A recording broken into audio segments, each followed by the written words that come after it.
할렐루야. 오늘도 새날을 주신 하나님을 찬양합니다. 어제는 거룩한 주일을 보내고 또 새로운 한 주간을 시작합니다.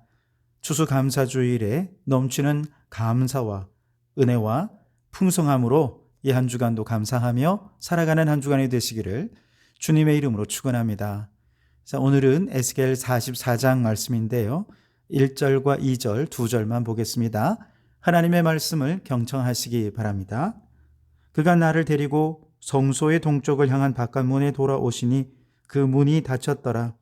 여호와께서 내게 이르시되 이 문은 닫고 다시 열지 못할지니 아무도 그리로 들어오지 못할 것은 이스라엘 하나님 나 여호와가 그리로 들어왔음이라. 그러므로 닫아 둘지니라. 아멘. 오늘도 이 말씀을 통해 우리에게 주시는 하나님의 음성을 듣게 되기를 바랍니다. 에스겔서의 후반부에는 하나님께서 보여주신 환상 속에서 새 성전이 회복되었죠. 그리고 회복된 성전에 하나님의 영광이 임하셨습니다.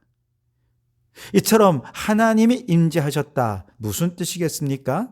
바로 그곳이 하나님께서 다스리시고 통치하시는 하나님의 나라가 되었고 하나님이 우리의 왕이 되셨다라고 하는 뜻이 될 겁니다.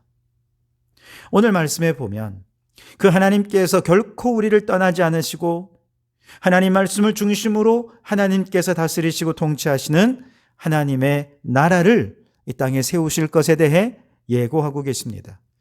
자, 1절 말씀을 보시면 그가 나를 데리고 성소의 동쪽을 향한 바깥문에 돌아오시니 그 문이 닫혔더라 그랬습니다. 하나님께서 성전에 들어오셨는데 문을 닫았다. 여러분, 이게 무슨 뜻이겠습니까? 두 가지 이유가 있어요. 하나는 돌아오신 하나님께서 다시는 떠나지 않으시겠다라고 하는 약속이죠. 닫힌 동문은 하나의 표적인 것입니다. 다시는 그들을 떠나지 않으시는 하나님의 신실하심, 하나님의 엄위하심을 보여주는 상징입니다. 둘째로 어떤 죄인도 이 성전 안으로 들어오지 않도록 막으시겠다는 것입니다. 그래서 오늘 2절에 보시면 하나님께서 들어오신 다음에 아무도 들어오지 못하게 막으시겠다는 것이죠. 그래서 하나님의 성전을 거룩하게 유지해 가시겠다는 하나님의 의지가 담겨 있는 것입니다. 여러분, 마지노선이라는 말 들어보셨죠? 마지노선이란 최후의 방어선 혹은 최후의 보루라는 뜻이죠. 1차 세계대전 이후에 프랑스가 독일의 공격을 막기 위해 강력한 저지선을 아주 길게 콘크리트로 두껍게 만들었는데요. 앙드레 마지노라고 하는 프랑스 국방장관의 이름을 따서 그걸 마지노선이다 이렇게 이름을 붙였어요.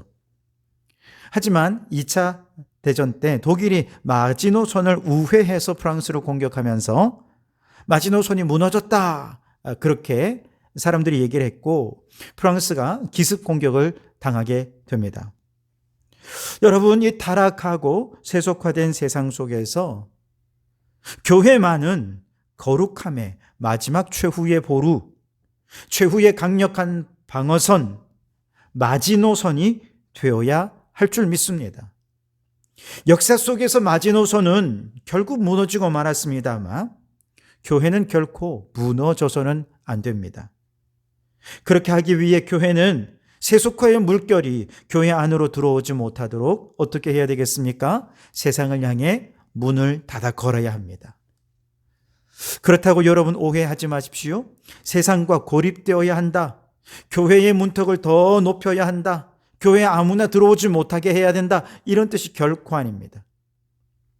나이든 그저 보수적인 노인들만 가득한 꼰대가 되어야 한다. 더더욱 아닙니다. 교회는 당연히 세상을 향해 문턱을 낮춰야 됩니다. 가장 낮은 곳에서 세상을 섬기는 사명을 감당해야 하죠. 젊은 세대들도 교회 안에서 자신의 열정을 꽃피울 수 있도록 교회는 진리의 문제가 아니라 혹은 본질적인 문제가 아니라면 얼마든지 유연해질 수 있어야 합니다. 다만 문을 닫아야 한다는 말은 진리의 문제에 있어서는 결코 타협해서는 안 된다는 것이죠. 본질적인 문제에 있어서는 고지식할 만큼 문을 닫아 걸어야 한다는 것입니다. 진리가 세속화의 물결에 무너지지 않도록 지키는 마지노선이 되어야 한다는 뜻입니다. 그래서 우리 성도들에게는 한 가지 아주 분명한 원칙이 있어야 됩니다. 말씀드린 대로 진리의 문제가 아니라면, 본질적인 문제가 아니라면 한없이 유연해지고 마음을 넓혀야 하겠습니다만, 진리의 문제, 본질의 문제에 있어서만큼은 결코 타협하지 않는 이 시대의 거룩함의 마지노선이 되는 것, 이것이 우리의 원칙이 되어서 교회의 거룩함을 지켜내고 더 나아가 거룩함으로 세상에 선한 영향력을 끼치고 이 타락한 세상 속에 유일하게 남아있는 거룩한 빛된 교회가 될 수 있기를 주님의 이름으로 축원합니다.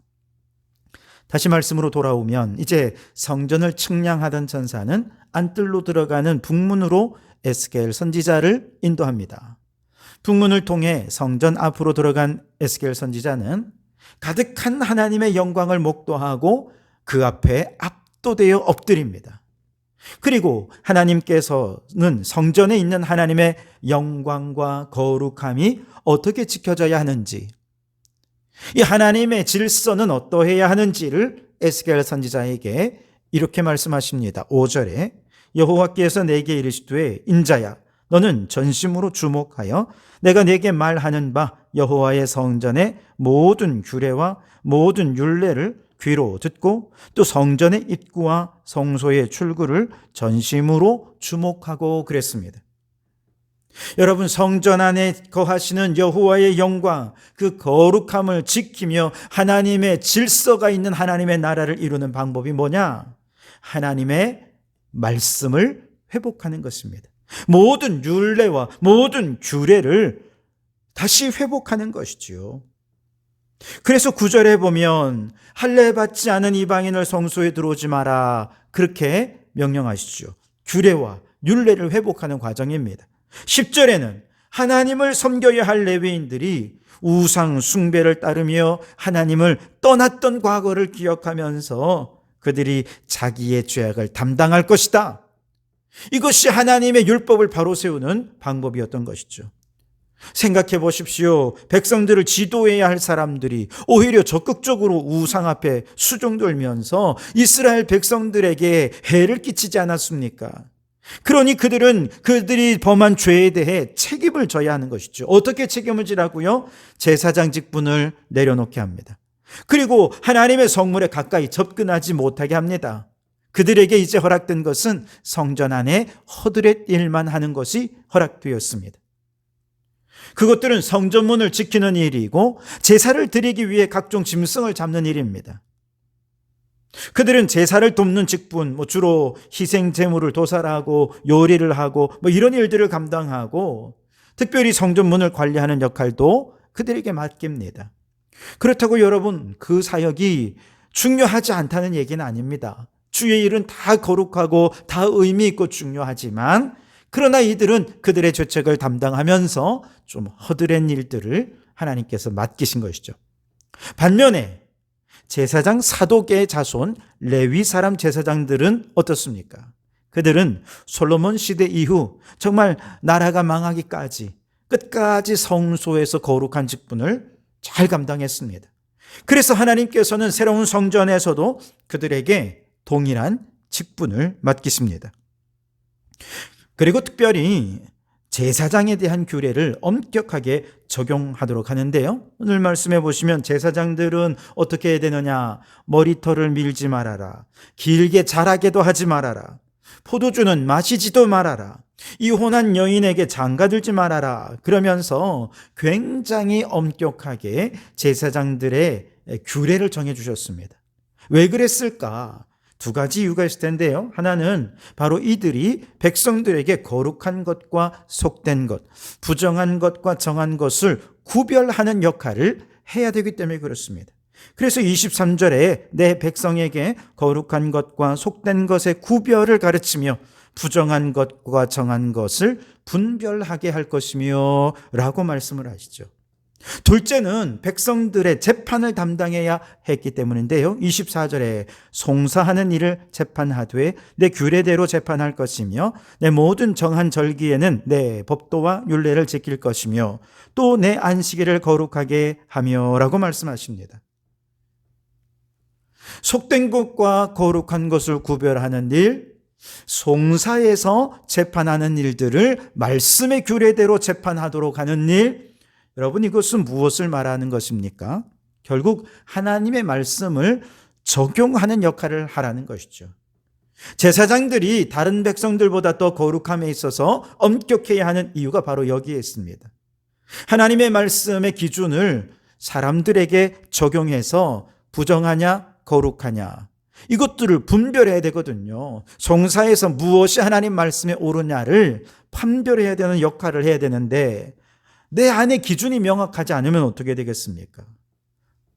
내 기분에 따라, 내 감정에 따라, 혹은 상황에 따라 하나님의 말씀을 적용하는 기준이 자꾸 왔다 갔다 하고 때로는 막 느슨했다가 때로는 너무 엄격했다가 이렇게 그때그때 다르다면 어떻게 하나님의 백성들에게 엄격하게 이 말씀의 기준을 적용할 수 있겠습니까? 그럴 수 없겠죠. 백성들이 어떻게 신뢰하겠습니까? 아무도 그의 말을 믿어주지 않을 것입니다. 그러나 본인의 삶에 하나님의 말씀을 먼저 엄격하게 적용하고 스스로 남들의 기준이 될 정도로 그렇게 엄격한 삶을 살아간다면, 말씀 중심으로 살아간다면, 원칙과 기준이 분명한 삶을 살아간다면 백성들은 그를 신뢰하고 그가 제시하는 기준에 내 생각과는 좀 달라도 따를 수 있지 않겠습니까? 그래서 메시지도 중요하지만 메시지를 전하는 메신저도 중요한 이유가 바로 여기 있습니다. 새 성전의 거룩함을 지키기 위해 하나님께서는 선지자에게 요구하는 것은 말씀의 회복뿐만 아니라 그 말씀을 백성들에게 적용하는 영적 지도자들의 삶의 태도, 그걸 우리 영성이라고 말해볼 수 있겠는데요, 중요하다는 것입니다. 여러분, 오늘날 세상 사람들은 하나님을 모르잖아요. 하나님의 말씀이 뭔지 어떻게 알겠습니까? 그러나 성도들이 이 세상 가운데서 어떻게 사느냐, 그걸 바라보는 것은 할 수 있죠. 우리는 하나님의 말씀을 전하는 메신저입니다. 메신저가 오염되면 메시지도 오염될 수밖에 없습니다. 사람들은 예수 믿는 사람들을 보고 하나님이 살아계시구나, 하나님의 기준은 공정하구나, 의롭구나, 하나님은 공의로우신 분이시구나 알 수 있잖아요. 하지만 오늘날 왜 교회가 세상 사람들로부터 비난을 받고 있는 것입니까? 왜 사람들이 교회를 떠나가고 교회가 급격히 쇠락해 가는 것입니까? 여러 가지 분석을 할 수 있겠습니다만 그 중에 하나는, 어쩌면 가장 중요한 이유 중에 하나는 성도들이 말씀의 기준대로 살지 않기 때문에 그런 것이죠. 하나님의 말씀을 자신에게는 느슨하게 적용하면서 남에게는 엄격하게 적용을 하는 거죠. 그러다 보니 그는 어떻게 삽니까? 비난과 정죄의 삶을 살고 자기 자신에 대해서는 핑계대고 합리화하는 일, 이걸 너무 잘하는 거예요. 그게 세상 사람들이 볼 때는 뻔히 다 보이잖아요. 이런 이중적인 태도를 가지는 성도들을 어떻게 신뢰할 수 있겠습니까? 결국 기준을 잃어버린 이 세상은 아무런 저항 없이, 죄책감 없이 마음껏 죄를 범하게 되는 것이죠. 아이고, 예수 믿는 사람들도 저렇게 사는데, 예수님을 믿는 사람들도 저렇게 불의한데 우리라고 다를 수 있겠냐? 아마 그러면서 더 죄책감 없이 쉽게 죄를 범하게 되는 것이지요. 여러분, 하나님의 말씀은 진리입니다. 그 진리의 말씀을 먼저 내 삶에 엄격하게 적용하시기 바랍니다. 그래서 세상 사람들에게 거룩함과 진리의 기준으로 살아서 우리가 정하다, 우리가 부정하다라고 기준을 세우면 세상 사람들이 볼 때도 맞아, 저거는 정결한 거야, 저건 부정한 게 맞아. 믿음의 사람들이 저건 속되다, 저건 거룩한 것이다 분별할 때 세상 사람들이 볼 때도 그래, 저게 거룩한 게 맞는 것 같아, 그렇게 인정해주고 공의로운 하나님의 통치를 이 땅에 이루어가는 놀라운 일들이 나타나게 되기를 바랍니다. 메시지도 중요하지만 메신저도 중요합니다. 오늘 우리에게 주신 이 말씀으로 하나님의 기준을 삼아 이 땅 가운데 기준을 증거하면서 하나님의 나라를 이 땅에 선포하고 이루어가는 하나님 나라의 일꾼이 되시기를 주님의 이름으로 축원합니다. 기도하겠습니다. 하나님 아버지, 교회가 거룩함의 마지노선입니다. 무너지지 않게 하옵소서. 예수님을 믿는 우리가 세상의 기준이 되게 하옵소서. 하나님의 말씀을 먼저 저희들에게 엄격하게 적용하게 하시고 그렇게 살아내면서 세상 사람들이 볼 때 우리의 삶이 거룩함과 속됨의 기준이 되게 하시고 정결함과 부정함의 기준이 되게 하여 주시옵소서. 그리하여 하나님의 질서대로 운영되는 하나님의 나라를 이루어 가게 해 주시옵소서. 예수님 이름으로 기도하옵나이다. 아멘.